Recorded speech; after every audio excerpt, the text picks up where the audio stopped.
দেখো তো কে এলো।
আমাদের পেশা, আর কিছু তোমায় বলতে হবে না।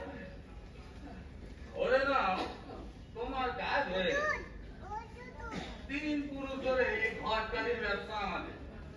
আমরা একদম ওই গুগলের মতো একটা লেটার টাইপ করলে যেমন 100টা শব্দ বেরিয়ে আসে, ঠিক তেমনি কেউ একটা কথা বললে সব কথা বুঝে নিতে আমার এক মুহূর্তে দেরি হয়। হ্যাঁ, পেয়েছি। সামনের মাসে 3 যে কোনো একটা যেতে তোমার মেয়ের বিয়ে আমি লাগিয়েই চাই। ঠিক আছে? ঠিক আছে মাসুমা, আজ তবে উঠছি। অনেক জায়গায় যেতে হবে জানো, ব্যস্ত মানুষ তো। বসে থাকো বাবা। তুমি একদম নিশ্চিন্তে থাকো, আরে বিয়ের আয়োজনে লেগে যাও। তোমার মেয়ের জামাই ধরে আনার দায়িত্বটা আমি নিলাম। ঠিক আছে? আজ তবে উঠছি মাসিমা। ও মাসিমা, আরেকটা কথা, মেয়েরা কার সাথে গেছে? নন্দিতা। নন্দিতা? হ্যাঁ, নন্দিতা নামের মেয়েটা তো শুনেছি একটা লাফড়া। না, ছেলেটা আবার বেশ ভালো। আসছি মাসিমা।